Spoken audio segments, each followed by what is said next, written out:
அஸ்ஸலாமு அலைக்கும் வரஹ்மத்துல்லாஹி வபரகாத்துஹ். ஹம்தன் லிமன் ஹலக்கல் இன்சான் வஅல்லமஹுல் பயான் வஸ்ஸலாத்து வஸ்ஸலாமு அலா ரசூலில்லாஹ் வஅலா ஆலிஹி ஹிஸ்பில்லாஹ் வ அஸ்ஹாபிஹி ஜுந்தில்லாஹ் வ பஅத். فقد قال الله تعالى في القرآن العظيم والفرقان المجيد: أعوذ بالله من الشيطان الرجيم بسم الله الرحمن الرحيم إن الدين عند الله الإسلام. சங்கைக்குரிய அல்லாஹுவின் நல்லடியார்களே, எல்லாம் வல்ல அல்லாஹுவின் பேரருளும் நபிகள் நாயகம் ஸல்லல்லாஹு அலைஹி வஸல்லம் அவர்களது நல்லாசியும் நம் அத்தனை பேர் மீதும் நிலவுமாக. அல்லாஹும் அவனது ரசூலும் எந்தெந்த காரியங்களை எடுத்து நடக்க வேண்டும் என்று நமக்கு கட்டளையிட்டுள்ளார்களோ அவை அனைத்தையும் எடுத்து நடக்கவும், எவைகளை தவிர்ந்து நடக்க வேண்டும் என்று உத்தரவு பிறப்பித்துள்ளார்களோ அவை அனைத்தையும் தவிர்ந்து நடக்கவும் ஆரம்பமாக எனக்கும் உங்களுக்கும் நான் வசியத்து செய்து கொள்கிறேன். அல்லாஹ் தௌஃபீக் செய்வானாக.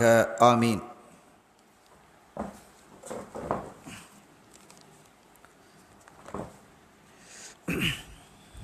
சங்கைக்குரிய பெருமக்களே,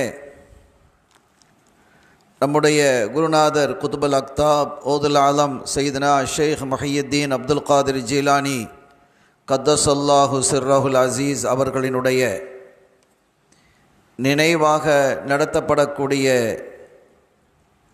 இந்த தொடர் சொற்பொழிவு விழா நிகழ்வில் இரண்டாம் நாளாகிய இன்றைய தினம் இறை நேசர்களின் பற்றற்ற தன்மை என்ற தலைப்பின் கீழ் இன்ஷா அல்லாஹ் நான் உரை நிகழ்த்த இருக்கிறேன்.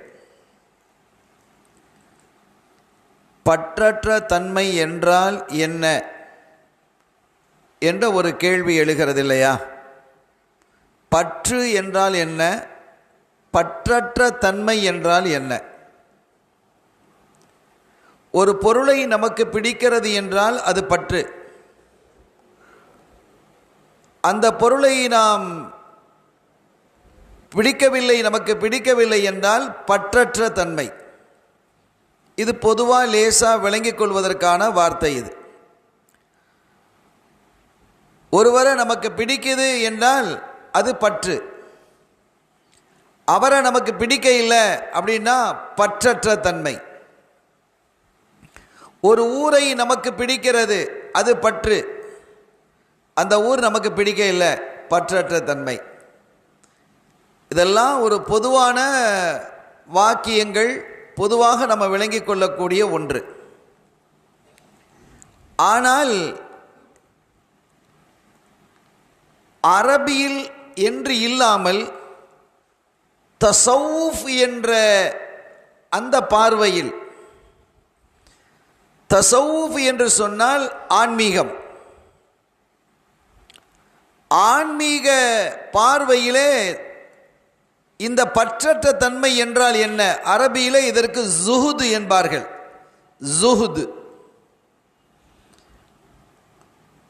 ஆக ஆன்மீக அரசர்களை பற்றி பேசக்கூடிய ஒரு இடம் என்பதால் அவர்களுடைய பார்வையிலே ஜுஹுத் என்றால் என்ன? ஆன்மீகவாதிகளாக இருக்கக்கூடிய அவுலியாக்களின் பார்வையில், அவுலியாக்களினுடைய பார்வையிலே ஜுஹுத் என்றால் என்ன, பற்றற்ற தன்மை என்றால் என்ன என்பதைத்தான் நாம் இப்போது பார்ப்பதற்கு இருக்கிறோம். இது குறித்து பல்வேறு கருத்துக்களை அவுலியாக்களாக இருக்கக்கூடிய நாதாக்கள் அவர்கள் வழங்கியிருக்கிறாங்க. நிறைய கருத்துக்களை சொல்லியிருக்கிறாங்க. அதிலிருந்து சில விஷயங்களை நம்ம பார்க்க இருக்கிறோம். பொதுவான ஒரு கருத்தும் இருக்கிறது. சூஃபியாக்களிலே சொல்றாங்க, அஸ்ஸுஹுது ஃபில் ஹராம், பற்றற்ற தன்மை என்பது ஹராம்ல தான் வரும். ஹராமை யார் எதெல்லாம் ஹராமோ அதையெல்லாம் யார் ஒதுக்கி விட்டாரோ அது ஜுஹுது, பற்றற்ற தன்மை. ஹலால் இருக்கிறதே அது அல்லாவின் புறத்திலிருந்து ஆகமாக்கப்பட்டது. ஹலால் என்பது அல்லாவின் புறத்திலிருந்து ஆகமாக்கப்பட்டது. அவர் விலகினால் அந்த ஹலாலான உணவையோ அந்த ஹலாலான காரியத்தையோ அவருக்கு ஆகமாக்கப்பட்டது. அதை விட்டு அவர் விலகி கொண்டால் அது அவருடைய விருப்பம். அது ஆனால் ஹராமை அவர் நெருங்கக்கூடாது, அதுதான் ஜுஹுது என்று சில அறிஞர்கள் குறிப்பிடுகிறார்கள். அதாவது அவங்க கருத்து என்னன்னா, இப்போ ஒரு ஆடு அறுக்கப்பட்டிருக்கு. அந்த ஆடு எப்படி அறுத்திருக்கிறாங்கன்னு சொன்னால் முறையாக அறுக்கப்படலை. எப்படி இஸ்லாமிய ஷரியத்தில் ஒரு ஆட்டை அறுக்க வேண்டுமோ, ஒரு கோழியை அறுக்க வேண்டுமோ, ஒரு மாட்டை அறுக்க வேண்டுமோ, அப்படி அறுக்கப்படலை. அல்லது அது அறுக்கப்படாமலேயே செத்து போய்விட்டது. ஆடு தானா செத்துடுச்சு, மாடு தானா செத்துடுச்சு, கோழி தானா செத்து போயிடுச்சு. இதை நம்ம சாப்பிடலாமா? சாப்பிட முடியாது, ஹராம். அந்த ஹராமை நம்ம என்ன செஞ்சிட்டோம்? ஒதுக்கிட்டோம். இதற்கு பெயர் ஜுஹுது என்று சொல்லலாம் என்று சிலர் சொல்றாங்க. பற்றற்ற தன்மை என்று சொல்லலாம். இப்போ முறையாக அறுக்கப்பட்ட ஆடு தான், ஆட்டு இறைச்சி இருக்கு.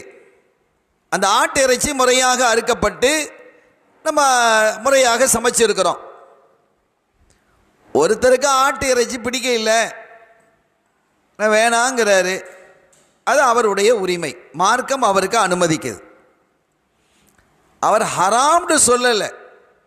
எனக்கு பிடிக்க இல்லை, இந்த இறைச்சி பிடிக்க இல்லை, எனக்கு மீன் பிடிக்க இல்லை, எனக்கு சிக்கன் பிடிக்க இல்லை அப்படின்னு அதை ஒதுங்கிக்கிட்டாருன்னு வைங்க.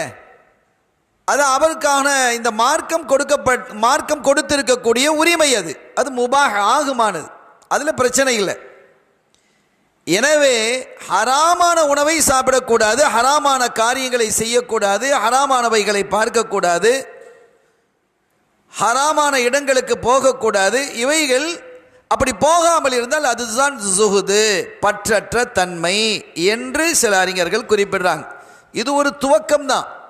ஆனால் உண்மையிலேயே சூஃபியாக்கள் எப்படி ஜுஹுதாக இருந்திருக்கிறாங்க என்பதற்கு நிறைய வரலாற்று செய்திகள் இருக்கிறது. ஓரிரு செய்திகளை நம்ம சொல்லவும் இருக்கிறோம். அதுக்கு முன்னால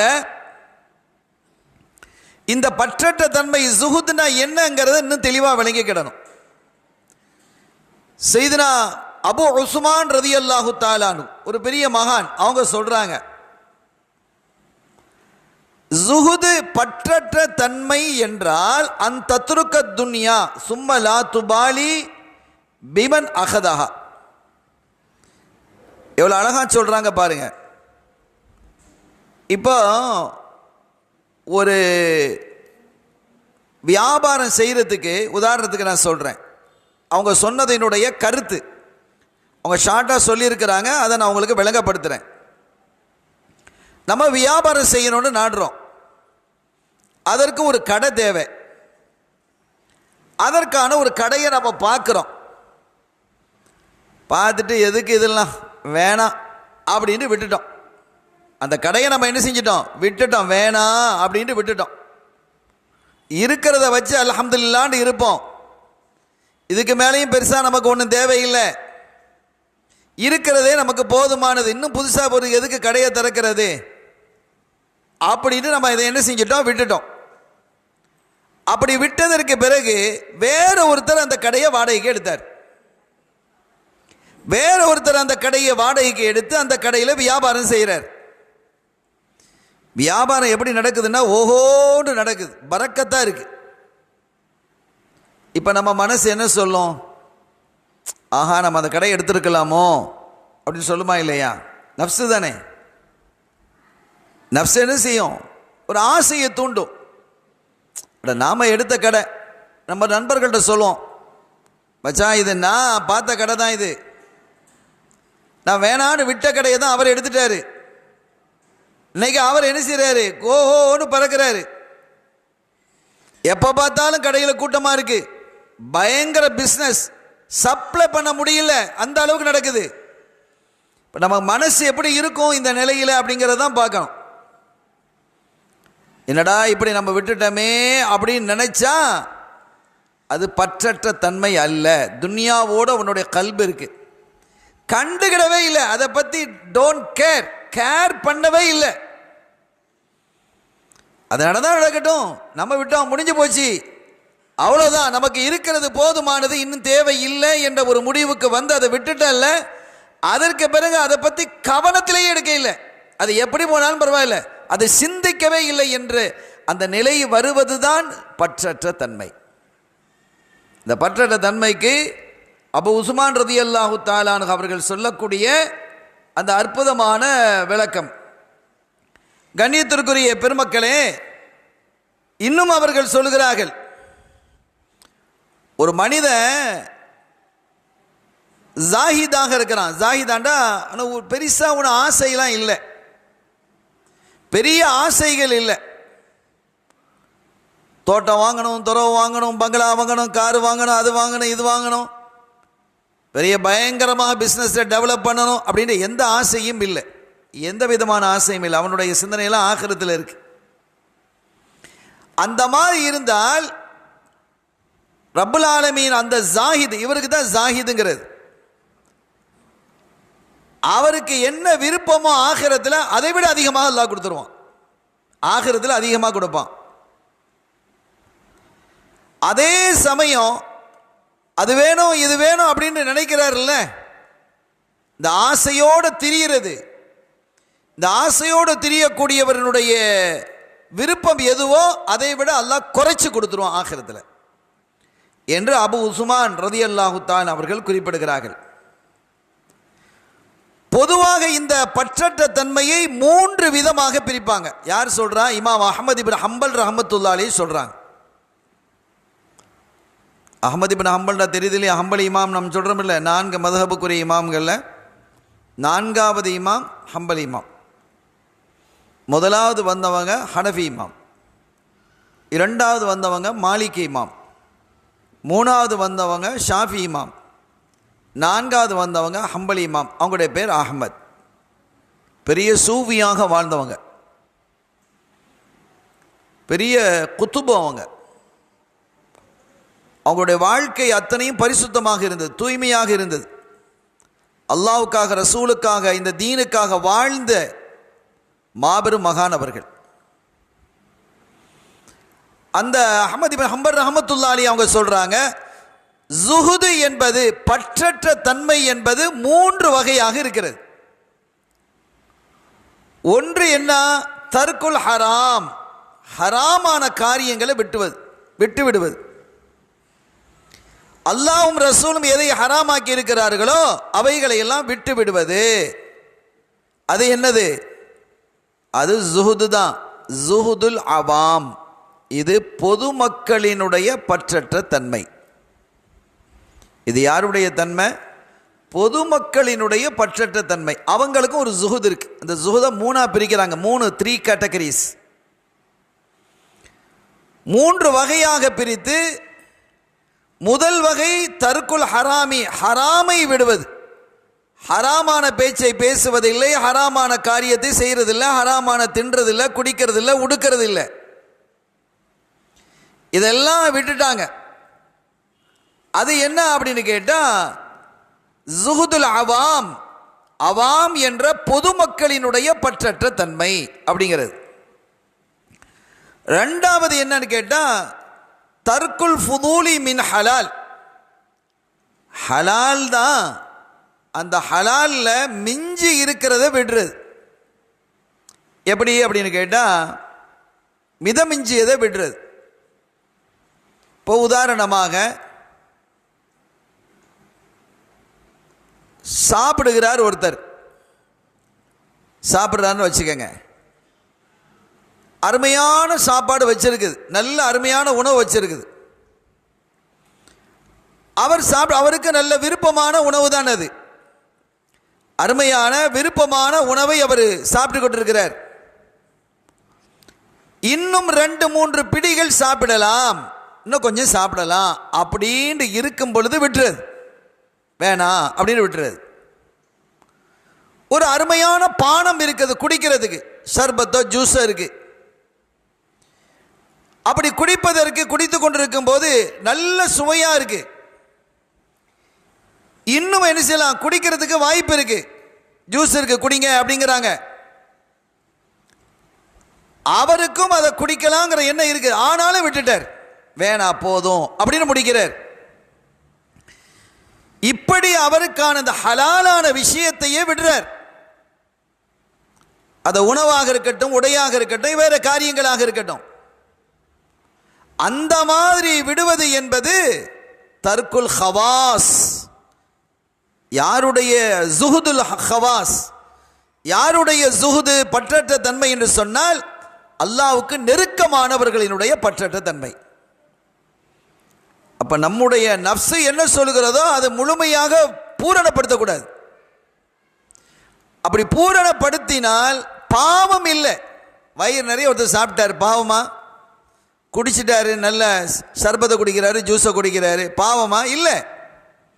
ஆனால் அப்படி நஃப்ஸ் கேட்கும் பொழுதே அதை விட்டு விடுவது இருக்கிறதே, அது ஜுஹுதுல் ஹவாஸ், இறை நெருக்கத்தில் உள்ளவர்களினுடைய ஜுஹுது, பற்றற்ற தன்மை என்கிறார்கள். இன்னொன்று இருக்கு, அதான் ரொம்ப உச்சகட்டம்.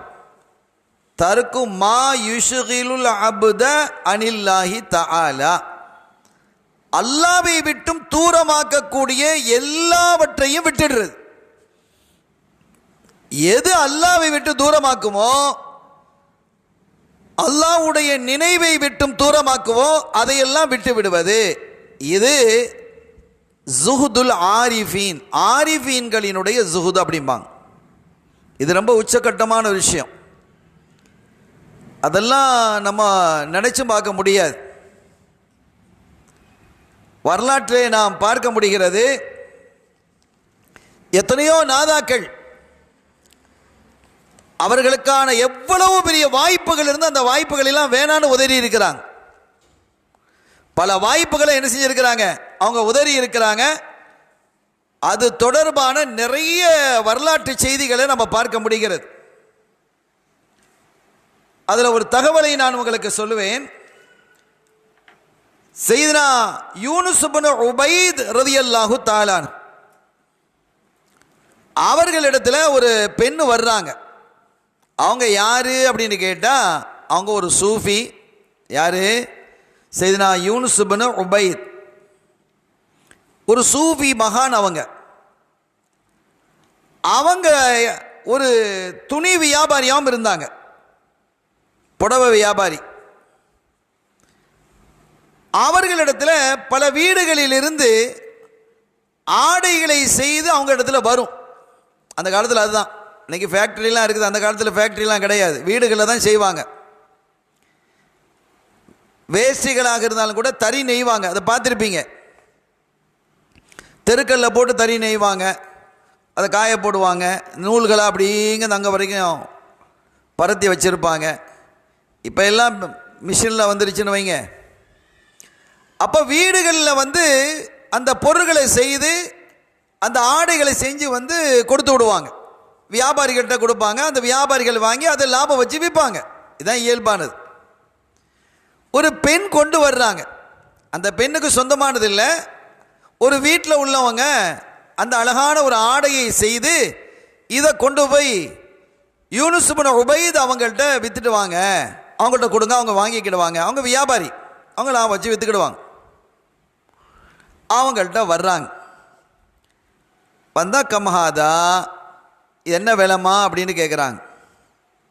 சித்தூன திர்ஹமன், 60 திர்ஹம் அப்படின்னு சொல்கிறாங்க. இப்போ உங்ககிட்ட ஒரு பொருளை ஒருத்தர் விற்க வர்றார். என்ன விலை நீங்கள் கேட்குறீங்க? 60 ரூபா அப்படின்னு அவர் சொல்கிறார். என்ன நீங்கள் 60 ரூபா சொல்கிறீங்க? அங்கேலாம் 25-30 ரூபாய்க்கெல்லாம் கிடைக்குது. இது சொல்லுவோமா இல்லையா? நமக்கே தெரியும் 60 ரூபாய்க்கு இது நல்ல சீப்பு தான் அப்படின்னு தெரியுதுன்னு வைங்க. 60 ரூபாய்க்கு இது தாராளமானது, சாதாரணமாக 60 ரூபாய்க்கு வாங்கலாம் அப்படின்னு நமக்கு தெரியுது. இந்த பொருள் 60 ரூபாய்க்கு ரொம்ப சீப்பான ஒரு விஷயம். 60 ரூபாய்க்குலாம் இது கிடைக்குமா? ஆனாலும் நம்ம என்ன சொல்லுவோம், 60 ரூபாயா? என்ன 60 ரூபாங்கிறீங்க? அங்கெல்லாம் 30-35 ரூபாய்க்குலாம் இது கிடைக்குது, இது 60 ரூபாங்கிறீங்க. சரி வேணுமானா உங்களுக்கு 40 ரூபா தர்றேன் போங்க கொண்டாங்க அப்படின்னு நம்ம கேட்போமா இல்லையா? இதானே நம்ம வழக்கு. அந்த பெண்ணு 60 ரூபான்னு சொல்கிறாங்க. சொல்லும்போது அவங்க சொன்னாங்க 60 ரூபா தானா அப்படின்னு கேட்குறாங்க. ஆமாம்.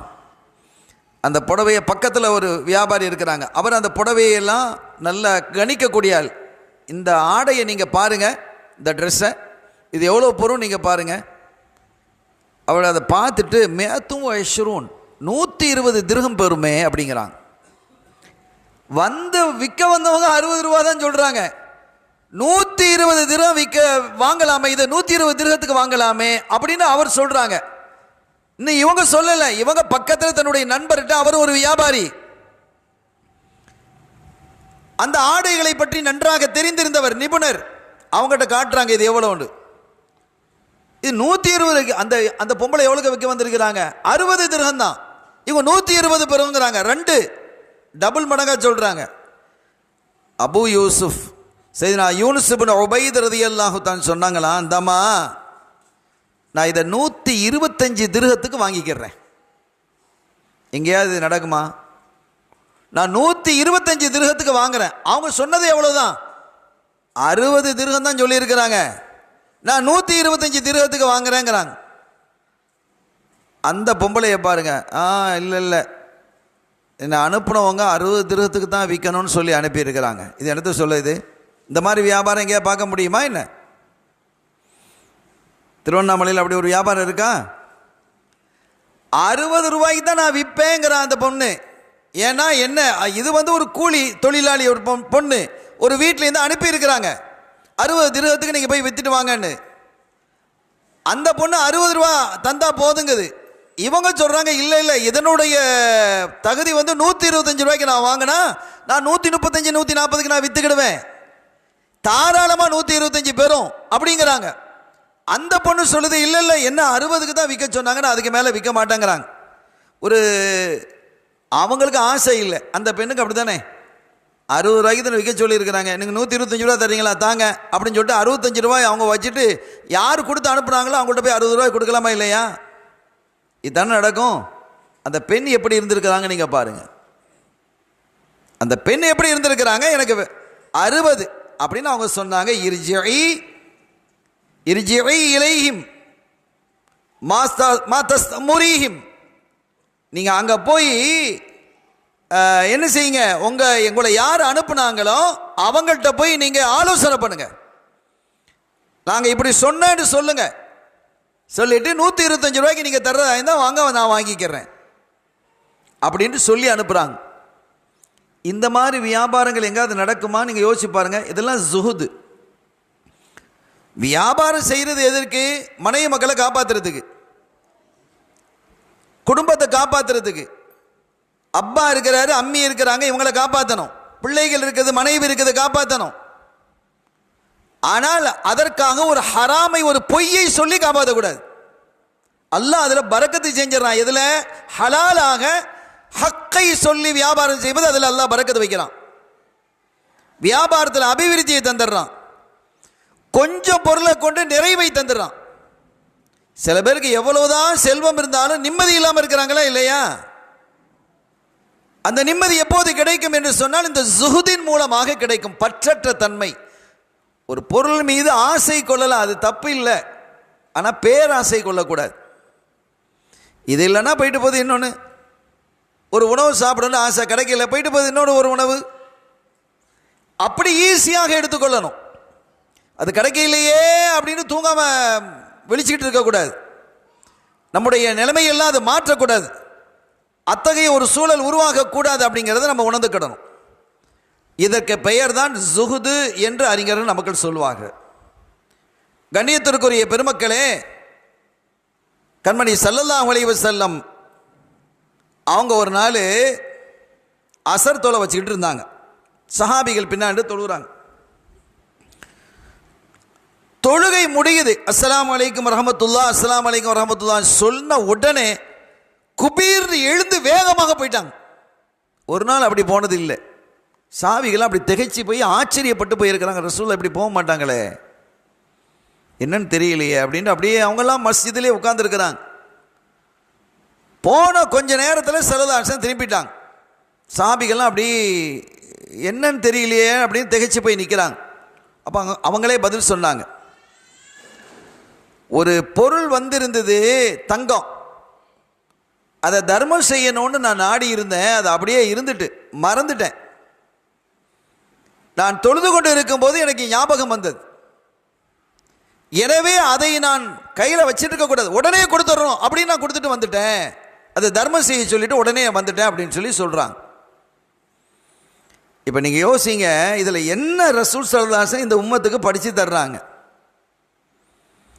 இப்போ நீங்கள் ஒரு காரியத்தை ஒரு தர்மம் செய்யணும்னு ஒரு முடிவுக்கு வந்துட்டீங்க. ஒரு ஏழைக்கு நம்ம ரூபா கொடுக்கணும், அவங்க கஷ்டப்பட்டுக்கிட்டு இருக்கிறாங்க, அவருக்கு ஒரு 10,000 ரூபா கொடுப்போம் அப்படின்னு ஒரு முடிவு எடுத்துட்டீங்க. எடுத்தால் என்ன செய்யணும்? கொடுத்துடணும், தாமதப்படுத்தாதீங்கிறாங்க.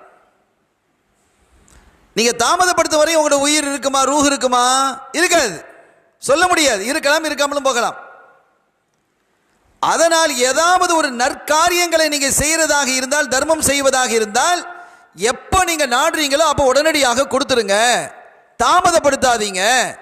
அப்படி என்பதை ஸல்லல்லாஹு அலைஹி வஸல்லம் அவர்கள் இந்த ஒன்றின் மூலமாக நமக்கு சொல்லி காட்டுறாங்க. இதே மாதிரி இன்னொரு முறை அவங்களுக்கு அன்பளிப்பு வந்து அதை சதக்கா செய்யணும்னு நாடுறாங்க. அது இரவு வேலையாயிடுச்சு, யாரும் அந்த நேரத்தில் வரப்போறது இல்லை, சதக்கா கேட்டு கொடுத்தும் அனுப்ப முடியாது, இரவு நேரம்.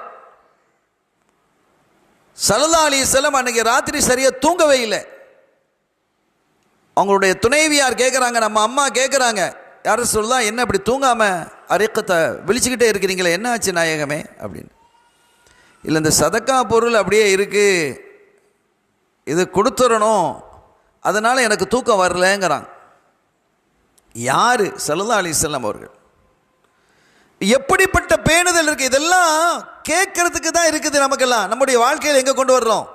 நானும் சரி, மற்றவர்களும் சரி, வாழ்க்கையில் இதை கொண்டு வந்துடணும். தர்மம் செய்யணும், இதை தர்மம் செய்யணும் நாடிட்டோமா, செஞ்சிடு, தாமதப்படுத்தாத. அதே மாதிரி ரொம்ப உயர்ந்த பொருட்களுக்கெல்லாம் ஆசைப்படாதே. நமக்கு கிடைத்ததை கொண்டு அல்ஹம்துலில்லாஹ்னு இருக்கணும். ஸல்லல்லாஹு அலைஹி வஸல்லம் வெளியில் போயிட்டு அல்லது மஸ்ஜிதுக்கு போயிட்டு வீட்டுக்கு வர்றாங்க. ஆயிஷா நாயகி வீட்டில் இருக்கிறாங்க. அப்போ ஒரு அழகான பாய் இருக்கு, விரிச்சு வச்சிருக்கு. பாய் ரொம்ப அழகான ஒரு பாய், மேட். ஸல்லல்லாஹு அலைஹி வஸல்லம் கேட்டாங்க, மாஹாதி, இது என்ன புது பாயா இருக்க, என்னம்மா அப்படின்னு கேட்குறாங்க. யார சொல்லலாம், ஒரு அன்சாரி பொம்பளை வந்தாங்க, ஒரு லேடி என்னை பார்க்குறதுக்கு வந்தாங்க, பேசிக்கிட்டு இருந்தாங்க. அப்போ நீங்கள் வளமையாக இருக்கிற படுக்கிற பாயை பார்த்தாங்க. அது ரொம்ப பழசாகவும் கிழிஞ்சும் ஓட்ட விழுந்தும் ஒரு பன்னாடையாக இருக்குது. இது என்ன அப்படின்னு கேட்டாங்க. நான் சொன்னேன், இதான் ரசூலுல்லாஹ் படுக்கிற பாய் அப்படின்னு சொன்னேன். அவங்களுக்கு ரொம்ப சங்கடப்பட்டு போயிட்டாங்க. உடனே எழுந்து வீட்டுக்கு போய் இந்த அழகான பாயை உங்களுக்காக கொண்டு தந்திருக்கிறாங்க. இவ்வளோதான். இப்போ இதில் என்ன இருக்குன்னு நீங்கள் யோசிங்க. ஸல்லல்லாஹு சொன்னாங்க, ருத்தீஹி, அந்த பாயை திருப்பி கொடுத்துருங்கோ, அந்த பாயை அவங்கள்ட்டே திருப்பி கொடுத்துருங்க, இந்த பாயை எனக்கு போதுமானது. படுக்கிறதுக்கு ஒரு பாய் வேணும், அவதானே. இந்த பாயில் படுத்தா என்ன, அந்த பாயில் படுத்தா என்ன, பாய் தானே, அதுவும் பாய் இதுவும் பாய் தானே. அதனால் இதுவே எனக்கு போதுமானது, நீங்கள் கொடுத்துருங்க திருப்பின்னு சொல்லிட்டு அவங்க சொன்னாங்க. ரசூலுல்லாஹ் சொல்கிறாங்க, பாருங்க, நான் நாடி இருந்தால் அல்லாஹு தஆலா அந்த மலையை தங்கமாகவும் வெள்ளியாகவும் உங்களுக்கு தர்றேன் அப்படிங்கிறான். அப்போ உலகத்தில் அவங்கள விட பெரிய செல்வந்தர் இருக்க முடியுமா? யாரும் இருக்க முடியாது, கியாமத் வரைக்கும் இருக்க முடியாது. மலையை தங்கமாகவும் வெள்ளியாகவும் நான் உங்களுக்கு ஆக்கி தருகிறேன் என்று சொன்ன போது நான் அது வேண்டான்னு மறுத்துட்டேன், அதையே மறுத்துட்டேன். இது என்னங்கிறாங்க. எனவே இப்ப இதெல்லாம் நபிமார்களுடைய நிலை, அது சஹாபிகளுடைய நிலையும் அப்படி உயர்ந்த நிலையிலே இருந்தது. உமர் ரலியல்லாஹு தஆலா அன்ஹு ஆட்சிக்கு வர்றாங்க. ஆட்சிக்கு வந்தபோது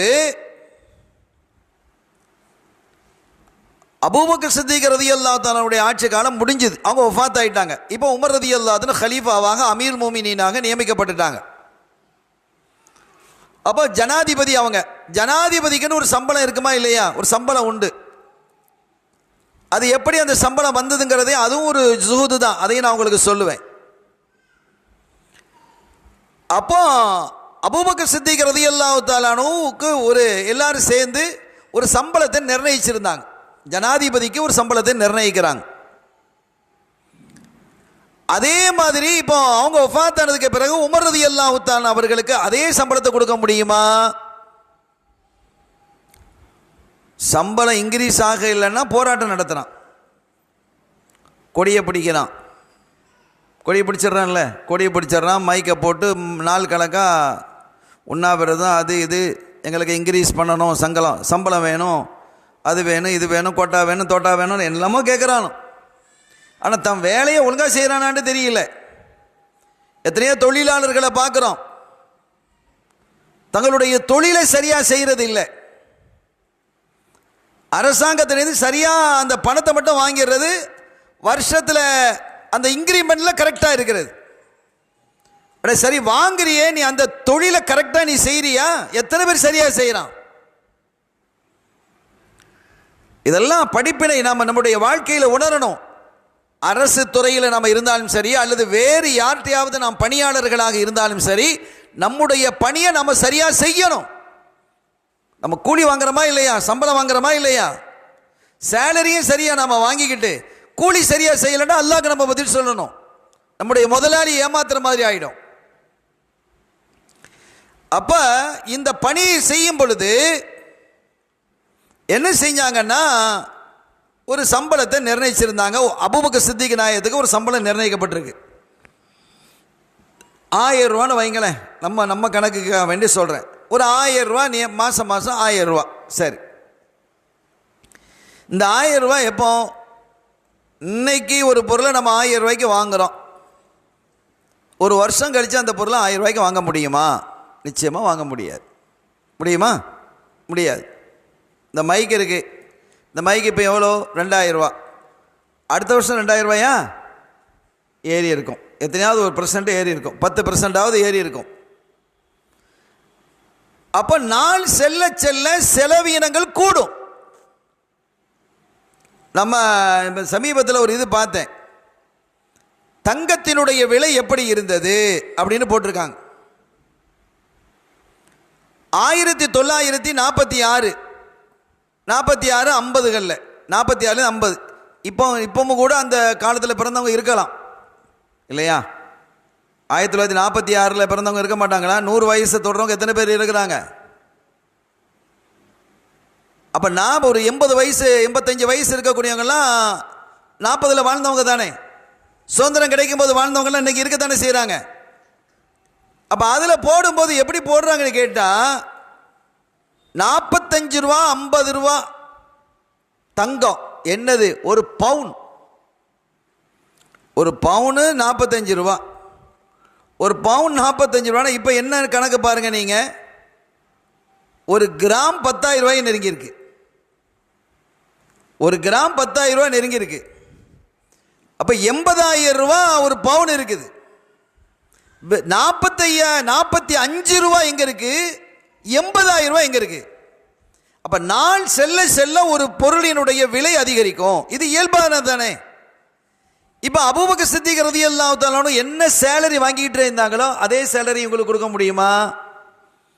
அபூபக்கர் சித்திக் நாயகத்தினுடைய பிள்ளைகளை விட உமர் ரலியல்லாஹு அன்ஹுடைய பிள்ளைகள் அதிகமாக இருக்கிறாங்கன்னு வைங்க, அதே சேலரி கொடுக்க முடியுமா? அவங்கள வேற தொழிலுக்கும் போக முடியாது, முழுக்க முழுக்க அரசாங்கத்தை கவனிக்கணும்.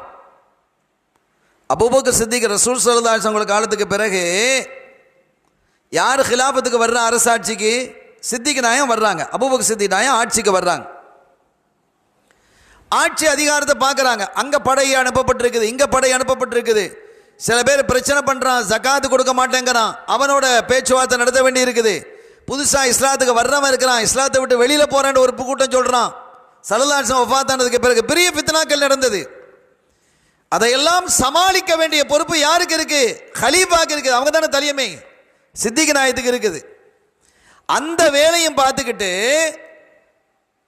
தோல்ல துணிகளை வச்சுக்கிட்டு, அவங்க துணி வியாபாரி, மாலை வேலைகளில் துணி வைக்க போறாங்க. அப்ப என்னடா இது யாரு? ஜனாதிபதி துணி வைக்க போறாங்க. இப்போ ஜனாதிபதியெல்லாம் துணி வைக்க முடியுமா என்ன? சும்மா உட்கார்ந்துட்டு இருக்கிறதுக்கு லட்சக்கணக்கான ரூபாய் சம்பளம், எத்தனை கார்கள், எத்தனை செக்யூரிட்டி, எத்தனை வகையான உணவுகள், எவ்வளவு பெரிய பங்களா. அப்ப அந்த ஜனாதிபதியாக இருக்கக்கூடிய அவங்க தொழிலை பார்க்க போறாங்க. அப்படி தொழிலை பார்க்க போகும்போது தான் உமர் ரலியல்லாஹு தஆலா போன்ற மற்ற சஹாபிகள்லாம் உட்கார்ந்து பேசி, இப்படி தொழிலை பார்க்க போனா அரசாங்கத்தை யார் கவனிக்கிறது? சமுதாயத்தை யார் கவனிக்கிறது? அப்போ அவங்கள்ட்ட உட்கார்ந்து பேசினாங்க. அவங்கள்ட்ட உட்காந்து பேசும்போது அவங்க சொன்னாங்க, சரிப்பா, நான் சமுதாயத்தை கவனிக்கணும். நான் காலையில் அந்த ஆஃபீஸில் உட்காந்து வேலை பார்க்குற மாதிரி பார்க்குறாங்க, அரசாங்க பணிகளில் ஈடுபடுறேன். என் குடும்பத்தை நான் காப்பாற்றணுமா இல்லையா? என் மனைவி மக்களுக்கு நான் உணவு கொடுக்கணுமா இல்லையா? நஃபகா கிஸ்வா. அதனால் நான் சம்பாதிக்கிறதுக்கு போகிறேங்கும் போது, இல்லை, நீங்கள் போகக்கூடாது. நீங்கள் போனால் இந்த சமுதாயம் இன்னைக்கு பெருசாகிடுச்சு, பல்கி பெருகிடுச்சு. 10,000 பேர் 20,000 பேராக இருக்கிற மக்கள், லட்சக்கணக்கான மக்கள் இஸ்லாத்தில் இணைஞ்சிட்டாங்க. பல ஊர்கள் இணைஞ்சிட்டு பல நாடுகள் இஸ்லாத்துக்கு வந்துகிட்டு இருக்கு. மக்கள் பல பிரச்சனைகளை எதிர்நோக்குகிறார்கள், பல சங்கடங்கள் வருகிறது. இஸ்லாத்தை எதிர்நோக்கி எதிரிகள் திரளாக வர்றாங்க. இஸ்லாத்தை அழிக்கணும், மதீனாவை ஒழிக்கணும் அப்படின்லாம் கங்கணம் கட்டிக்கிட்டு இருக்கிறாங்க. இப்படிலாம் இருக்கும்போது நீங்கள் முழு கவனத்தை இதில் செலுத்தணுமா இல்லையா? செலுத்தணும் தான். அப்போ நான் என் குடும்பத்தை, அதற்கு தான் நாங்கள் என்ன செய்கிறோம், ஒரு முடிவு செய்கிறோம். உங்களுக்கென்று அரசாங்கத்தில் ஒரு சம்பளத்தை நிர்ணயம் செய்கிறோம். அப்போ தான் சம்பளம் முதலாவதாக நிர்ணயம் செய்யப்பட்டது. அதுக்கு முன்னால் சம்பளங்கிறது கிடையாது. அப்போ சம்பளங்கிறது என்னது? ரசூலுல்லாஹி காலத்தில் சம்பளம் இருந்ததா அதிகாரிகளுக்கு? இல்லை. ஸல்லல்லாஹு அலைஹி வஸல்லம் காலத்தில் இல்லை. சித்திக் நாயத்துடைய காலத்தில் சம்பளம் வருது. அப்போ சம்பளத்தை வாங்குறது என்னது? இந்த வஹாபிகளுடைய பார்வையில் இது என்ன சொல்லணும்? பித்அத்ல சொல்லணும். சம்பளமே வாங்கக்கூடாது. அப்போ நான் அந்த செய்திக்கு போகலை. அப்போ சம்பளம் நிர்ணயிக்கப்படுகிறது. அந்த சம்பளம் தான் என்ன செஞ்சுட்டு இருக்கிறாங்க, வாங்கிட்டு இருக்கிறாங்க. இப்போ அவங்க வஃபாத் ஆகிட்டாங்க. உமர் ரலியல்லாஹு அன்ஹு ஆட்சிக்கு வந்துட்டாங்க. ஆட்சிக்கு வந்தால் அதே சம்பளத்தை கொடுக்கறது சரியா இருக்குமா? யோசிங்க. நான் வேலையில் சேரும்போது 1000 ரூபா சம்பளம்னு வைங்க, 10 வருஷம் ஆச்சு, அதே 1000 ரூபா வாங்கிட்டு இருந்தால் நியாயமா? அந்த முதலாளி எனக்கு அதே 1000 ரூபாய் தர்றாருன்னு வைங்க, இது எந்த விதத்தில் நியாயம் இருக்கும்? 10 வருஷம் கழிச்சு அதே 1000 ரூபாயா? 1000 ரூபாய் வேல்யூ என்ன? இப்போ 10 வருஷத்துக்கு முன்னால் 1000 ரூபாய் வேல்யூ என்ன, இப்போ 1000 ரூபாய் வேல்யூ என்ன? அந்த 1000 ரூபாய்க்கு எவ்வளோ பொருள் அந்த 10 வருஷத்துக்கு முன்னால் வாங்கலாம், இப்போ எவ்வளோ வாங்கலாம்? எனவே என்ன செஞ்சாங்கன்னா, சஹாபிகள்லாம் கூடி அமர்ந்து சம்பளத்தை கூட்டணும், ஜனாதிபதியுடைய சம்பளத்தை கூட்டணும். யார் இப்போ ஜனாதிபதி? உமர் ரலியல்லாஹு அன்ஹு. அப்படின்ட்டு சஹாபிகள்லாம் உட்காந்து பேசுகிறாங்க. குறிப்பாக அலி ரலியல்லாஹு அன்ஹு இருக்கிறாங்க, உஸ்மான் ரலியல்லாஹு அன்ஹு இருந்து எல்லாரும் உட்காந்து பேசி கண்டிப்பாக சம்பளத்தை கூட்டியே ஆகணுங்கிற முடிவுக்கு வந்துட்டாங்க மற்றவங்களாம் சேர்ந்து. அப்போ அலிநாயகன் சொன்னாங்க, சரி வாங்க நம்ம உமர் ரலியல்லாஹு அன்ஹு அமீருல் மோமினீன் ஹலீஃபாட்ட போய் இந்த விஷயத்தை சொல்லிடுவோம், நீங்கள் சம்பளத்தை கூட்டி தான் எடுக்கணும். அந்த சம்பள பொறுப்பாளர், ஹசானா பொறுப்பாளர்னு ஒருத்தர் இருக்கிறார், அவரை கூப்பிட்டு நீங்கள் என்ன செஞ்சிருங்க, இனிமேல் நாங்கள் நிர்ணயிக்கிறோம் அந்த சம்பளத்தை தாங்க அப்படின்னு சொல்லி, நாங்கள் என்ன சம்பளம் சொல்லணுமோ அந்த சம்பளத்தை நீங்கள் வாங்கணும். எப்படி இருக்குது பாருங்க, என்ன மாதிரி காலம் இது. மக்கள் என்ன செய்கிறாங்க, முடிவு செய்கிறாங்க, நீங்கள் சம்பளம் இவ்வளோ வாங்குங்க, ஏற்கனவே 1000 ரூபா வாங்கிட்டு வந்தது காணாது, இப்போ நீங்கள் 1500 வாங்கணும் அல்லது 2000 வாங்கணும், அந்த சம்பளத்தை நாங்கள் நிர்ணயிக்கிறோம், எல்லா மக்களும் அதை அங்கீகரிக்கிறோம், நீங்கள் அதை வாங்குங்க அப்படின்னு வாங்க சொல்லலாம். முடிவு செஞ்சு அந்த சம்பளத்தை நிர்ணயிச்சுட்டாங்க. போகலான்னு வாங்கன்னு கிளம்புறாங்க. அப்போ உஸ்மான் ரலியல்லாஹு தஆலா சொன்னாங்க, இன்னஹு உமர். யார்கிட்ட போய் சொல்ல போகிறீங்க? உமர்கிட்டையா? ரலியல்லாஹு தஆலா ஃபயர் ஆகிடுவாங்க. அங்கே போக வேணாம், நேராக நம்ம உமர் ரலியல்லாஹு அன்ஹு போக வேணாம். உமர் ரலியல்லாஹு தன்னுடைய மகளார் இருக்கிறாங்களே, ரசூல் ஸல்லல்லாஹு அலைஹி வஸல்லம் மனைவியார், துணைவி, நம்ம தாயார் ஹப்ஸா நாயகி ரலியல்லாஹு தஆலா, அவங்கள்ட்ட போய் நம்ம சொல்லுவோம். அவங்கள்ட்ட போய் நம்ம என்ன செய்யலாம், சொல்லலாம் வாங்க அப்படின்ட்டு. ஆமாம் அதுவும் சரிதான் அப்படின்ட்டு அலி நாயகமாக ஒத்துக்கிட்டு நேராக ஹப்ஸா நாயகிட்ட போகிறாங்க. அம்மா நாங்கள் வந்திருக்கிறோம், வாங்களேன் சொல்லுங்கள் என்ன செய்யுது திரைக்கு பின்னால் உட்கார்ந்துருக்கிறாங்க. இந்த மாதிரி உங்கள் அத்தா இப்போ ஹலீஃபாவாக இருக்கிறாங்க, சம்பளங்கிறது ரொம்ப குறைவாக இருக்குது, குடும்பத்தை நடத்துறது ரொம்ப கஷ்டமாக இருக்கும். அதனால் உங்கள் அத்தாட்ட நீங்கள் சொல்லுங்க, இந்த சம்பளம் சரியில்லை, நாங்கள் எல்லா மக்களும் அங்கீகரிச்சிட்டாங்க, இந்த சம்பளத்தை இவ்வளோ கூட்டணும், நீங்கள் கூடுதலாக எடுக்கணும் இந்த சம்பளத்தை அப்படின்ட்டு நீங்கள் சொல்லுங்கள். சரி, நல்ல விஷயம் தானே அப்படின்னு சொல்லிட்டாங்க. இவங்களும் போயிட்டாங்க. இப்போ மாலை வேளையில் உமர் ரலியல்லாஹு அன்ஹு வீட்டுக்கு வர்றாங்க, தன்னுடைய மகளார் வீட்டுக்கு வர்றாங்க, ஹப்ஸா நாயகி வீட்டுக்கு வர்றாங்க. யா அபத்தி, அப்பா, என்னம்மா, என்ன விஷயம்? ஒரு விஷயம் பேசணும். பேசுங்களேன், என்ன விஷயம் பேசணும்? அவங்களுக்கும் பயம் பாருங்க. இல்லை, இப்போ நீங்கள் சம்பளம் எவ்வளோ வாங்குறீங்க? நம்ம தான் ஒரு அடையாளம் சொல்லி வச்சு, உதாரணத்துக்கு, என்ன சம்பளத்தை பற்றிலாம் நீ பேசுகிறா? இல்லை, சம்பளம் எவ்வளோ வாங்குறீங்க அப்படின்னு கேட்டேன். அரசாங்கத்தில் எனக்கு 1000 ரூபா தர்றாங்க. இந்த 1000 ரூபாங்கிறது போதுமானதா? இப்போ இந்த காலத்தில் எல்லாம் விலைவாசி ஏறிடுச்சு. கடந்த காலத்தில் அது சரியாக இருந்திருக்கலாம். இன்னும் அதே 1000 ரூபாய் நீங்கள் வாங்கிக்கிட்டு இருந்தால் அது நல்லா இல்லை. அதனால் உங்களுடைய தோழர்கள்லாம் விருப்பப்படுறாங்க. இது என்னுடைய விருப்பம் இல்லை, உங்கள் தோழர்கள், உங்களுக்கு நெருங்கிய தோழர்கள், அன்பர்கள், இவங்கெல்லாம் உங்களை சம்பளத்தை டபுளாக 2000 நீங்கள் எடுக்கணும் அப்படின்னு சொன்னதும் கோவம் வந்துருச்சு. யார் சொன்னது? இங்கே வந்தது யார்? சொல். நான் அதை சொல்ல மாட்டேன். அவங்க சொல்லிட்டு போயிட்டாங்க, நாங்கள் வந்தேன்னு சொல்லாதீங்க, நாங்கள் யாருங்கிறத சொல்லாதீங்கன்னு சொல்லிட்டு போயிட்டாங்க. ஆனால் எல்லாரும் தான், எல்லாருடைய ரெப்ரசன்டேட்டிவாக, பிரதிநிதியாக தான் அவங்க வந்தாங்க. நான் சொல்ல மாட்டேன். அப்படியா? உங்களுடைய அருமை கணவனார் கண்மணி முஹம்மதுர் ரசூலுல்லாஹி ஸல்லல்லாஹு அலைஹி வஸல்லம் அவங்க என்ன மாதிரி பாயில் படுத்தாங்க? இந்த கிழிஞ்ச பாயில் தான் படுத்தாங்க. அவங்க என்ன உணவு சாப்பிட்டாங்க? இந்த காஞ்ச ரொட்டி, உப்பு, தண்ணியை வச்சு, பேரிச்சம்பழத்தை வச்சு சாப்பிட்ருவாங்க. என்னம்மா, எத்தனை ஆடைகள் அங்கே வச்சுருந்தாங்க? ஸ்பெஷல் ஆடைகள் இருந்ததா? 2 ஆடை வச்சுருந்தாங்க.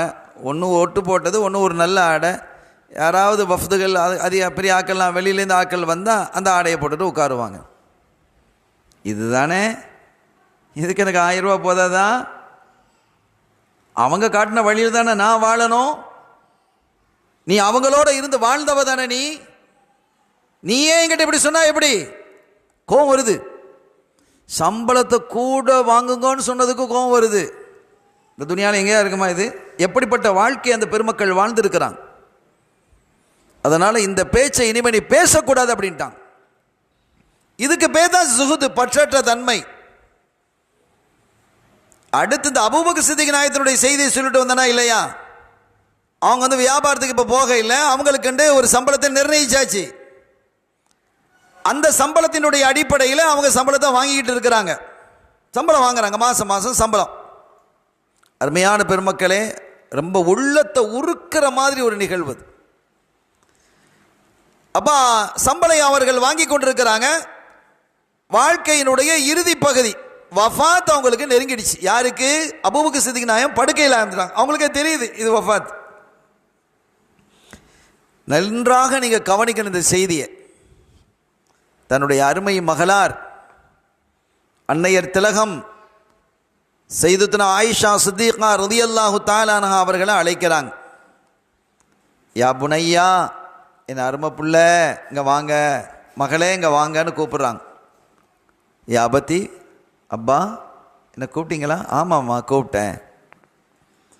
ஹைபர் யுத்தம் நடந்தது இல்லையா? ஹைபர் யுத்தம்னு ஒரு யுத்தம் நடந்தது. அந்த ஹைபர் யுத்தத்தில் நிறைய கனிமத்து பொருட்கள் கிடைச்சது, பல கோடிக்கு கிடைச்சது. முஸ்லிம்களுடைய சொத்தாக அல்லாஹ் அள்ளி கொடுத்தான். அது எல்லா சஹாபிகளுக்கும் ஸல்லல்லாஹு அலைஹி வஸல்லம் பிரித்து கொடுத்தாங்க. எல்லா சஹாபிகளுக்கும் பிரித்து கொடுத்தாங்க. அந்த ஹைபரில் கிடைத்த நிலங்கள், தோட்டங்கள் என்று எக்கச்சக்கமாக இருந்தது. யூதர்களோட நடந்த யுத்தம் அது. அந்த யுத்தத்திலே நடந்த அந்த கனிமத்து பொருட்கள், எக்கச்சக்கமான கனிமத்து பொருட்கள். அதில் அபூபக்கர் சித்திக் நாயகத்துக்கும் ஒரு தோட்டம் கிடைச்சிது, பேரிச்சம்பழ தோட்டம். இது உங்களுக்கு அப்படின்னு ஸல்லல்லாஹு அலைஹி வஸல்லம் கொடுத்தாங்க. அது அவங்களுக்கு. அவங்க என்ன செஞ்சாங்க அப்படின்னா தன்னுடைய மகளுக்கு அதை கொடுத்துட்டாங்க. யாருக்கு? ஆயிஷா நாயகிக்கு கொடுக்குறாங்க. கண்ணியத்திற்குரிய பெருமக்களே, ஒரு ரொம்ப நுணுக்கமாக கவனிக்க வேண்டிய இடம். நீங்கள் உங்களுடைய கவனத்தை டீயும் ஒரு பக்கம் குடிச்சிக்கங்க, கவனத்தங்க வச்சுக்கோங்க. அப்போ அந்த யுத்தத்திலே கிடைத்த கனிமத்து பொருளை அந்த தோட்டத்தில் தனக்கு கிடைத்த அந்த தோட்டத்தை சித்திக் நாய் என்ன செஞ்சுட்டாங்க? தன்னுடைய மகளுக்கு கொடுத்துட்டாங்க. ஆயிஷா நாய்க்கு கொடுத்துட்டாங்க. அம்மா இது நீங்களே வச்சுக்கோங்க. அது அவங்கள்ட்ட இருக்கு. சல்லுதாசன் வஃபாத் ஆகிட்டாங்க. ஆட்சியாளராக சித்திக் நாயன் வந்துட்டாங்க. சம்பளம் வாங்குறாங்க. இப்போ அவங்கள் வாழ்க்கையினுடைய இறுதி பகுதிக்கு வந்துட்டாங்க. ஆயிஷா நாயை கூப்பிடுறாங்க. யா புனையா, மகளே. அப்பா என்ன இல்லை, அந்த ஹைபர் யுத்தத்தில் எனக்கு ஒரு தோட்டம் கிடச்சிது தானே, சல்லுதாசன் எனக்கு தந்தாங்க தானே, பேரிச்சம்பழ தோட்டம். ஆமாம், அதை நான் உங்களுக்கு தந்தேன் தானே. ஆமாம், அதை எனக்கு கொஞ்சம் திருப்பி தர்றீங்களா அப்படின்னு கேட்குறாங்க. அந்த தோட்டத்தை எனக்கு கொஞ்சம் திருப்பி தர்றீங்களா அப்படின்னு. அதுக்கு என்ன அப்படி, ஏன் வாப்பா, எதற்காக அப்படின்னு கேட்குறாங்க. இல்லை, நான் ஆட்சிக்கு வந்ததிலிருந்து இவ்வளோ காலம் நான் சம்பளம் வாங்கிட்டேன், எனக்கு உறுத்தலாக இருக்குது. அதனால் இந்த சொத்தை அரசாங்கத்துக்கே கொடுத்துறதுக்கு நான் விரும்புகிறேன். கொஞ்சம் யோசிங்க சகோதரர்களே, என்ன மாதிரி வாழ்க்கை. அதனால் எனக்கு அந்த மகள்கிட்ட கொடுத்ததை நீங்கள் எனக்கு தர்றீங்களான்னு கேட்டபோது, என்ன அப்பா இப்படி கேட்குறீங்க, எனக்கு அது எந்த தேவையும் இல்லை, தாராளமாக நான் உங்களுக்கு என்ன செஞ்சிட்றேன், தந்துடுறேன் அப்படின்னு சொல்லும். அதுக்கப்புறம் அவங்க வஃபாத் ஆகிட்டாங்க. அந்த தோட்டம் சம்பந்தப்பட்டது, அவர்களுடைய பொருள்கள், இது எல்லாமே சில பொருள்கள் இதெல்லாம் சதக்கா செஞ்சுருங்கன்னு கொடுத்துட்டாங்க. எல்லாத்தையுமே அரசாங்கத்துக்கு உமர் ரலியல்லாஹு தஆலா இடத்துல ஆயிஷா நாய்க்கு கொடுத்து அனுப்பிட்டாங்க. அப்போது உமர் ரலியல்லாஹு தஆலா சொன்ன பதில் அதையெல்லாம் வாங்கிட்டு சொன்னாங்களாம், யர்ஹமுல்லாஹு அபாக்கி, அன்னையர் திலகமே ஆயிஷா நாயகி அவர்களே, வல்ல அல்லாஹ் உங்களுடைய அப்பாவுக்கு அருள் புரிவானாக. லக்கத் அஹப்ப அல்லா யத்ருக லிகாயிலின் மகாலன், யாரும் அவர்களை குறித்து எந்த குறையும் சொல்ல முடியாத அளவிற்கு அவர்கள் என்ன செஞ்சுட்டு போயிட்டாங்க, எல்லா காரியத்தையும் செஞ்சுட்டு போயிட்டாங்க. யாருமே எதுவும் செய்ய முடியாது. சில பேர் இவன்ட்ட என்ன குறை சொல்லலான்னு தேடி தேடி இருப்பானா இல்லையா? குறை சொல்றதுக்குண்டே ஒரு கூட்டம் இருக்கும். அதை தேடி தேடி தேடி என்ன செய்வாங்க, அந்த குறைகளை தேடி தேடி பிடிப்பாங்க. அல்லாஹ்வும் ரசூலும் வெறுத்த விஷயம். அவன் எங்கேயாவது அப்படி பண்ணிக்கிறானா, இப்படி பண்ணிக்கிறானா, அது செஞ்சிருக்கிறானா, அப்படி பேசிக்கிறானா, இப்படி பேசிக்கிறானா என்று தேடி தேடி, ஒலா தஜஸ்ஸஸு, இந்த மாதிரி நீங்க துருவி துருவி ஆராயாதீர்கள், அடுத்தவர்களுடைய குறைகளை நீங்கள் என்ன செய்யாதீங்க, தேடாதீங்கிறான். அப்ப அந்த குறை சொல்பவர்கள் எவ்வளவு தேடினாலும் கூட ஆயிஷா நாயகிகளை பார்த்து சொல்றாங்க, உங்க அப்பாவுக்கு, உங்க தந்தைக்கு யாரும் எதுவும் சொல்ல முடியாத அளவுக்கு நடந்துட்டு போயிட்டாங்களே, குறை சொல்பவர்களுக்கு எதையும் விட்டு வைக்க இல்லையே, அப்படிப்பட்ட பரிசுத்தமான வாழ்க்கை வாழ்ந்து சென்று விட்டார்களே உங்களுடைய அப்பா, உங்களுடைய தந்தை என்று புகழாரம் சூட்டினார்கள். யர்ஹமுல்லா, அல்லாஹ் அவர்களுக்கு அருள் புரிவானாக உங்களுடைய தந்தைக்கு என்று துஆ செஞ்சாங்க உமர் ரலியல்லாஹு தஆலா. எப்படி வாழ்க்கை? நம்ம வருஷம் பூரா அரசாங்கத்தில் சம்பளம் வாங்குறோன்னு வைங்க, உதாரணத்துக்கு அரசாங்கத்தில் சம்பளம் வாங்குகிறோம். இப்போ நமக்கு நல்ல செல்வத்தோடு நம்ம இருக்கிறோம். வாங்கின சம்பளத்தை எல்லாம் நம்ம மரணிக்கும் போது கொடுத்துட்டு போயிடுவோமா? கொடுக்கணும் நம்ம சொல்லலை. அதாவது இஸ்லாமிய அரசாக அது இருந்தது. என்னுடைய மனசு உறுத்துதுங்கிறாங்க சம்பளம் வாங்கினது. எப்படிப்பட்ட ஒரு தூய்மையான சிறப்பான வாழ்க்கையை அந்த பெருமக்கள் வாழ்ந்திருக்கிறார்கள் என்பதற்கு இங்கே ஒரு அடையாளம். இந்த தமிழில் ஒன்று சொல்லுவாங்க, தனக்கு போகத்தான் தானம் இல்லையா? அது தப்பு இல்லை, தப்பான ஒரு விஷயமா? இப்போ நம்ம சதக்கா கொடுக்குறோம் அப்படின்னு சொன்னால் தனக்கு என்ன செய்யணும்? தனக்கே சாப்பிட்றதுக்கு இல்லை, அப்போ அதுக்கு எப்படி சதக்கா கொடுக்க முடியும்? கொடுக்க மாட்டோம். இப்போ யுதிரூன அலா அன்ஃபுஸிஹிம் வலவ் கான பிஹிம் ஹஸாஸா, அல்லாஹ் சொல்றான் அன்சாரிகளை பற்றி, அவர்களுக்கு தேவை இருந்த பொழுதிலும் தங்களினுடைய தேவையை விட அடுத்தவர்களுடைய தேவையை முற்படுத்துவார்கள், தேர்வு செய்வாங்க.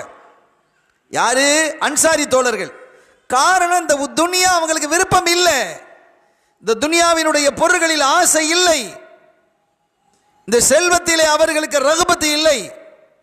அப்படிப்பட்ட ஒரு சுகுதான வாழ்க்கை அந்த பெருமக்கள் வாழ்ந்ததின் காரணத்தினால் அல்லாஹ் அவர்களை புகழ்ந்து சொல்கிறான்,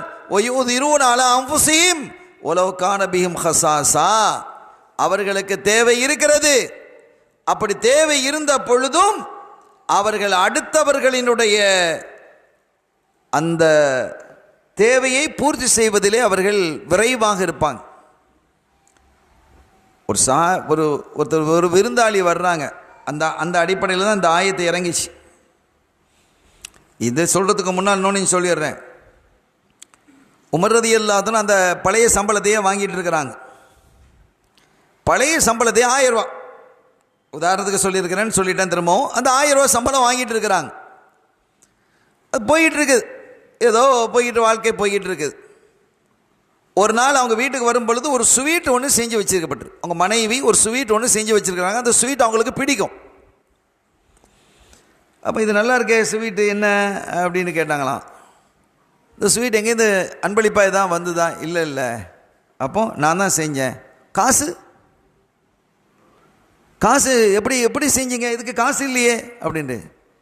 இல்லை, நீங்கள் செலவுக்கு காசு தர்றீங்க இல்லையா? ஆமாம், தினமும் காசு கொடுப்பாங்க. அதுலேருந்து 50 பைசா 50 பைசா கொஞ்சம் கொஞ்சமாக பிடிச்சி இது செஞ்சுருக்கிறேன். ஓ, அப்படின்ட்டா நான் சம்பளம் கூட வாங்குறேனோ அப்படிங்கிறாங்களாம். அதனால் இன்று இதுக்கு எவ்வளோ செலவு வந்தது? இதுக்கு இத்தனை ரூபா செலவு வந்தது, இதுக்கு 100 ரூபா செலவு வந்தது. அப்படியா, இனி அடுத்த மாதத்துலேருந்து அந்த ஹாசினை கூப்பிட்டார், கேஷியர் இருப்பார்ல, அந்த சஹாபியை கூப்பிட்டு, எனக்கு நீங்கள் தர்ற சம்பளம் கூடுதலாக இருக்குது, எக்ஸ்ட்ரா உணவுலாம் என் வீட்டில் செய்கிற அளவுக்கு உண்டான வழிலாம் இருக்குது, அதனால் இனி 100 ரூபா குறைச்சிருங்க, அடுத்த மாதத்துக்கு 900 போதும் எனக்கு. என்ன வாழ்க்கை இது? எப்படிப்பட்ட வாழ்க்கையை வாழ்ந்து, ஆச்சரியமான ஒரு வாழ்க்கையில் இதெல்லாம் நினச்சி பார்க்க முடியுமா? கற்பனை செய்ய முடியுமா? இன்றைய அரசியல் தலைவர்கள், விற்பனர்கள், ஜனாதிபதிகளாக இருக்கக்கூடியவர்கள், அமைச்சர்களாக இருக்கக்கூடியவர்கள், பிரதமர்களாக இருக்கக்கூடியவர்கள், முதலமைச்சராக இருக்கக்கூடிய பிற அமைச்சர்களாக இருக்கக்கூடிய என்னெல்லாமோ சொல்கிறாங்க. அவன் அத்தனை கோடி ரூபா வச்சுருக்கிறான், இவன் லட்சம் கோடி ரூபா வச்சுருக்கிறான். என்ன இது லட்சம் கோடியாம்?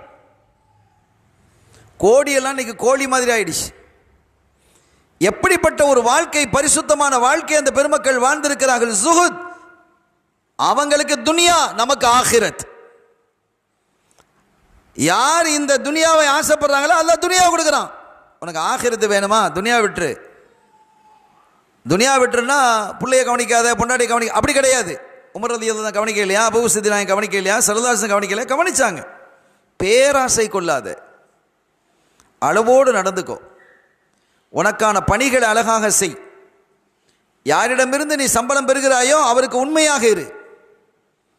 அப்படி இருப்பதன் மூலமாக கிடைக்கக்கூடிய வருவாயை கொண்டு செலவு செஞ்சுக்கோ. ஒருத்தருக்கு மாதம் 10,000 ரூபா கிடைக்குது, அதுக்கு தகுந்தவாறு செலவு வச்சுக்கோ. ஒருத்தருக்கு மாதம் 20,000 ரூபா கிடைக்குது, அதுக்கு தகுந்தவாறு அவர் செலவு வச்சுக்கிட்டோம்.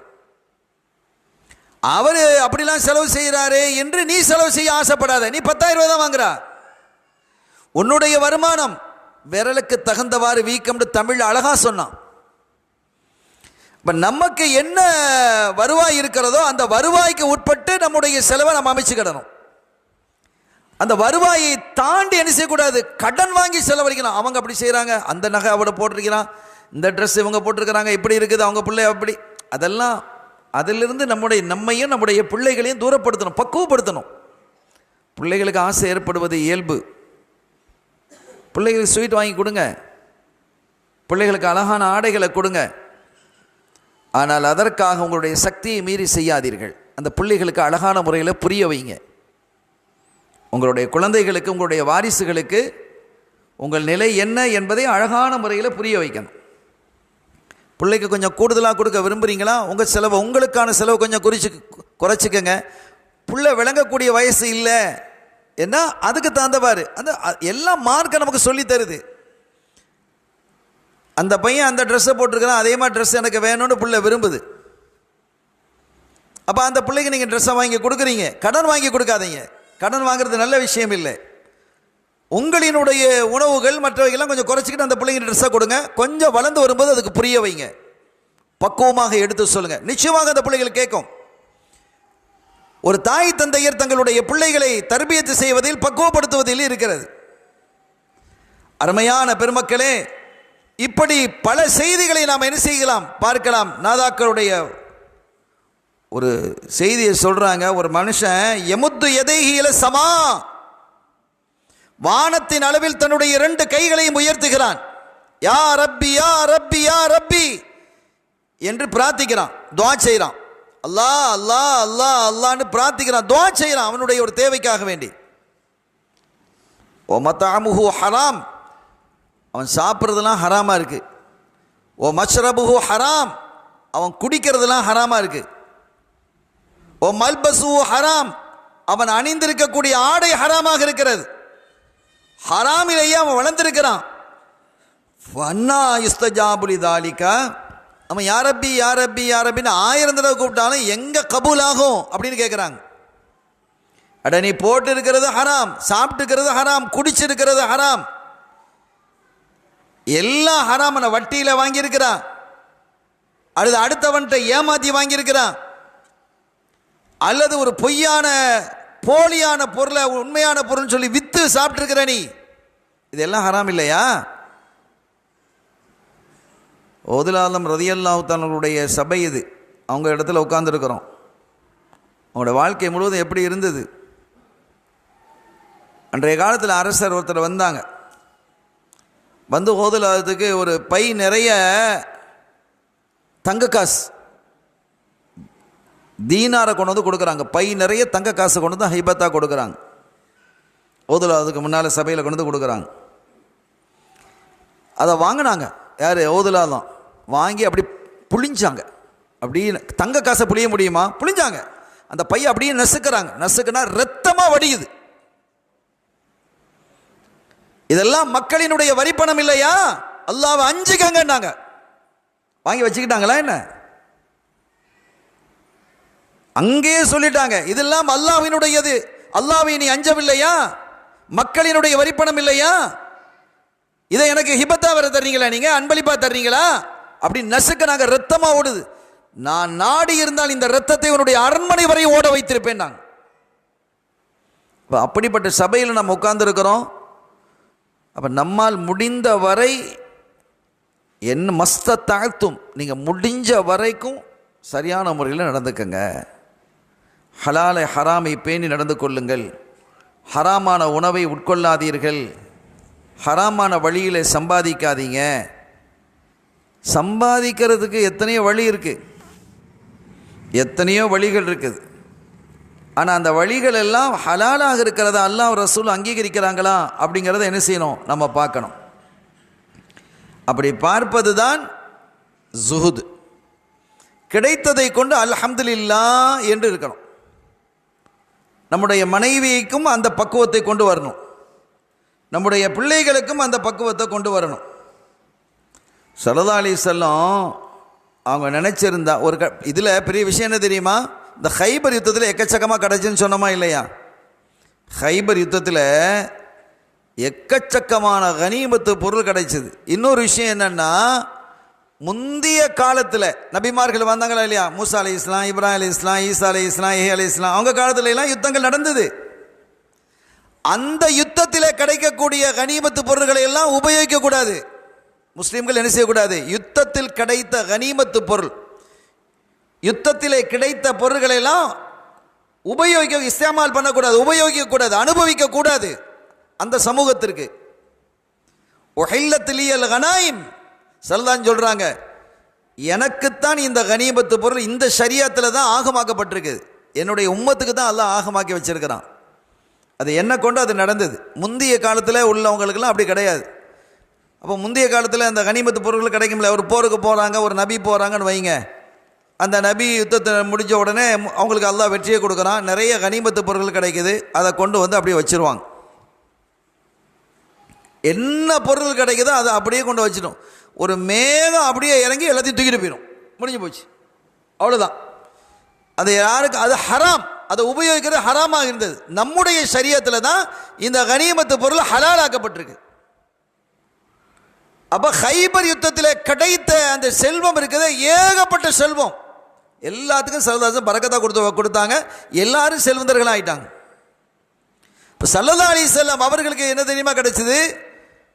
பிரம்மாண்டமான ஒரு நிலப்பரப்பு, அதிலே ஆயிரக்கணக்கான ஆடுகள். அது அல்லாஹ்வுக்கும் ரசூலுக்கும் ஒரு பங்கு இருக்கு.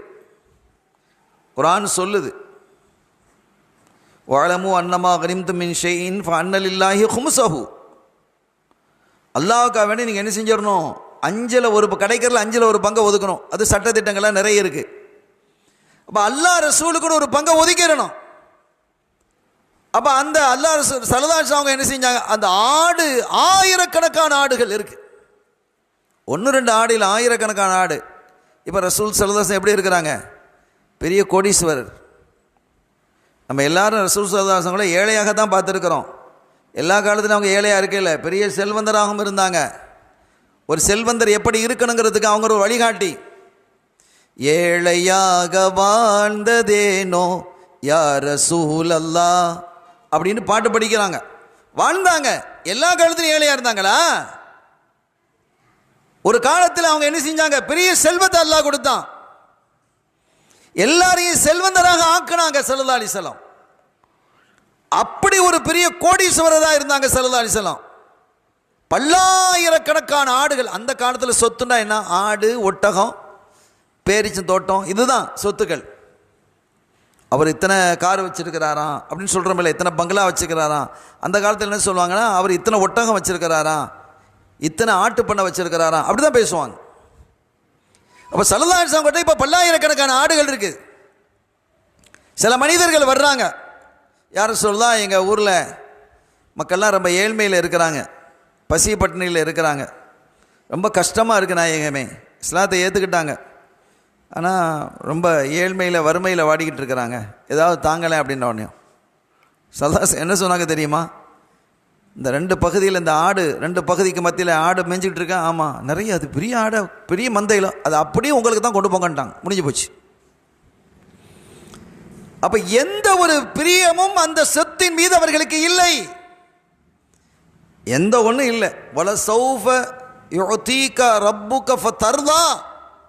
அல்லாஹ் நாளை மறு உலகத்தில் உங்களுக்கு அள்ளி அள்ளி தருவான்னு அல்லாஹ் சொல்கிறான் குர்ஆனில். அல்லாஹ் சொல்கிறான், நீங்கள் பொருந்தி கொள்ளும் அளவுக்கு அல்லாஹ் நிறைய தருவான். இப்னு அப்பாஸ் ரலியல்லாஹு அன்ஹு எழுதுறாங்க, சொர்க்கலோகத்தில் ஸல்லல்லாஹு அலைஹி வஸல்லம் அவர்களுக்கு அல்லாஹ் தஆலா வெள்ளை வெளேரென்ற முத்து, இந்த முத்துக்கல்ல கடலில் முத்து கிடைக்குது பார்த்தீங்களா, இந்த இவ்வளோ முத்து இந்த சைஸில் இருந்ததுன்னு வைங்க. உதாரணமாக ஒரு 3 கிராம் இருக்குது முத்து, நல்ல வெள்ளையாக இருக்குது. சில பேர் லேசாக மஞ்சளாக இருக்கும், அப்படிலாம் இல்லாமல் வெள்ளை வெள்ளேன்னு இருக்குது. ஒரு முத்து இவ்வளோ இருக்குது, ஒரு 3 கிராமில் இருக்குதுன்னு வைங்க. அது கிட்டத்தட்ட என்ன இருக்கும்? 3 லட்சம் ரூபா இருக்கும். 3 லட்சம் ரூபா இருக்கும்.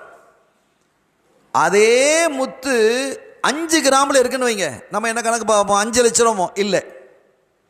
சைஸு கூட கூட விலை கூடும். 10 லட்சம் ரூபா ஆகிடும் 5 கிராமில் இருந்தால். 10 கிராமில் இருந்ததுன்னு வைங்க 60 லட்சம் ரூபா ஆகிடும். 50 கிராமில் இருந்தால் வைங்க, அந்த 3 லட்சம் ரூபா கணக்குப்படி 50 லட்சம் தானே வரணும். 50 கிராமில் ஒரு முத்து இவ்வளோ பெருசாக இருக்குதுன்னு வைங்க, அது 10 கோடி ரூபாய் ஆகிடும். இப்போ நான் என்ன கேட்குறேன், இப்போ அல்லாஹ் எப்படி கொடுக்குறான் பாருங்க. ஒரே முத்துலான வீடு, அதுலேயே வீடு செஞ்சு வச்சிருக்கான் அல்லாஹ். பிரம்மாண்டமான மாளிகை. இந்த ஸ்கூல்லாம் ஒரு மூலையில் கொண்டு வந்து வச்சிடலாம். இந்த ஸ்கூலில், இந்த திருவண்ணாமலையே ஒரு மூலையில் கொண்டு வந்து வச்சிடலாம். அவ்வளோ பிரம்மாண்டமான வீடு, ஒரு வீடு மாத்திரம். அப்படி முத்துக்களால் ஆன 1000 வீடுகளை அல்லாஹ் ரசூலுல்லாஹ் கொடுப்பானா. அல்லாஹ் சொல்றான், அதுக்கு விளக்கம் சொல்றாங்க இப்னு அப்பாஸ் ரலியல்லாஹு தஆலா அன்ஹுமா. கண்ணியத்திற்குரிய பெருமக்களே, ஆயிரக்கணக்கான ஆடுகள், அந்த ஆடுகளை எல்லாத்தையும் நீங்கள் தூக்கிட்டு போங்க, கொண்டு போய், எல்லாம் உங்களுக்கு தான் அப்படின்னு. அவன் வந்தவங்களாம் திகைச்சு போயிட்டாங்க. யாரும் சொல்ல, எல்லாத்தையுமா கொண்டு போகிறது? ஆமாம், எல்லாத்தையும் கொண்டு போங்க, எல்லா ஆடும் உங்களுக்கு தான் அப்படின்னு. அவங்களுக்கு மகிழ்ச்சியும் தாங்க முடியல, ஆச்சரியம் தாங்க முடியல, திகைச்சிட்டாங்க. எப்படிப்பட்ட ஒரு பண்பாளராக வாழ்ந்திருக்கிறாங்க. அதனால் நம்ம கையிலேருந்து போயிட்டா நம்ம ஏழை ஆகிடுமோன்னு பயப்படக்கூடாது. அதான் ஜுஹுத். நம்ம கொடுக்கறதுனால ஏழையாக ஆகிவிடுவோமோ என்று நீங்கள் பயந்தால் உங்களிடத்தில் பற்று, இந்த உலகத்தினுடைய பற்று இருக்கிறது, பற்றற்ற தன்மை இல்லைன்னு அர்த்தம். இப்போ குறைந்தபட்சமாவது சின்ன அளவுக்காவது இந்த உலகத்தை விட்டும் கொஞ்சம் கல்வை தூரமாக்கி வைக்கணும். சம்பாதிங்க, சாப்பிடுங்க, நல்ல உடுத்துங்க, நல்ல முறையில் இருங்க, சந்தோஷமாக இருங்க. ஆனால் தப்பான வழியில் சம்பாதிக்காதீங்க, வீண் விரையும் செய்யாதீங்க. நான் சம்பாதிச்சது நான் எப்படி நடந்துக்கிடுவேன் அப்படின்னு இருக்கக்கூடாது. அந்த மாதிரி இருப்பதற்கு அல்லாஹ் அனுமதிக்க இல்லை. எனவே நாம் வாழும் காலம் கொஞ்ச காலம் வாழ போகிறோம். அந்த வாழக்கூடிய காலத்தில் அல்லாஹ் ரசூலுக்கு என்ன பிரியமோ அப்படி வாழ்ந்துட்டு போகணும். குலு அஷ்ரபு, நீங்கள் நல்லா சாப்பிடுங்க தான் அல்லாஹ் சொல்கிறான், அதில் மறுக்க இல்லை. நல்லா குடிங்க, சர்பத்து குடிக்கணுமா குடிங்க, இளநீர் குடிக்கணுமா குடிங்க, ஜூஸ் குடிக்கணுமா, ரோஸ் மில்கா சாப்பிடுங்க. உலா துஸ்ரிஃபு, ஆனால் வீண் விரயம் செய்யாதீங்க. இந்த வீண் விரயம் செய்வதே ஒரு ஸ்டைலாக ஆயிடுச்சு இன்னைக்கு. நான் எவ்வளோ இன்னைக்கு சாப்பாடு ஆக்கணும் தெரியுமா? 5000 பேர் நான் சாப்பாடு கூப்பிட்டுருந்தேன் சொல்கிறான் மனுஷன். ஆனால் நான் சாப்பாடு ஆக்கினது எத்தனை தெரியுமா? 10,000 பேருக்கு சாப்பாடு ஆக்கினேன். எவ்வளோ சாப்பாடு மிஞ்சிட்டு பாருங்க.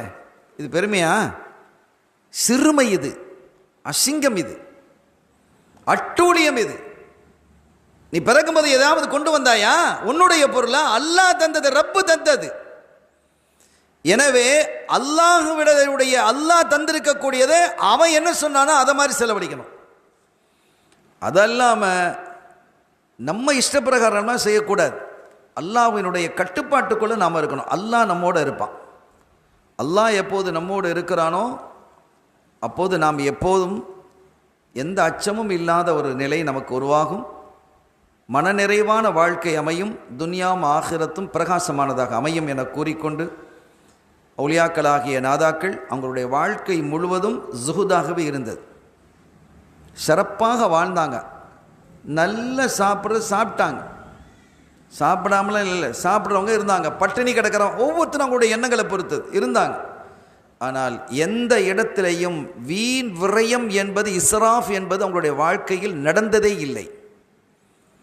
அவ்வளவு கவனமாகவும் கண்ணியமாகவும் இறையச்சத்தோடும் அவர்கள் வாழ்ந்தார்கள் என்பதை புரிந்து கொண்டு, அந்த வாழ்க்கையினுடைய முழுவதும் இல்லாவிட்டாலும் கூட அதில் ஒரு பகுதியாவது நாம் வாழ்வதற்கு நாம் முயற்சிப்போமாக. வல்ல அல்லாஹ் அதற்கு துணை நிற்பானாக. இந்த மஜ்லிஸை கபூல் செய்வானாக. ஈருலக சௌபாக்கியங்களையும் வல்ல அல்லாஹ் நமக்கு தந்தருள் வாழிப்பானாக. பிஹக்கி ஹபீபிஹி ஸல்லல்லாஹு அலைஹி வஸல்லம். எல்லாம் வல்ல அல்லாஹ்வின் அருளையும் ஸல்லல்லாஹு அலைஹி வஸல்லம் ஷஃபாத்தையும் பெறுவோமாக. வாஹிர் தஅவானா அல்ஹம்துலில்லாஹி ரப்பில் ஆலமீன். வஸ்ஸலாமு அலைக்கும் வரஹ்மத்துல்லாஹி வபரகாத்துஹு.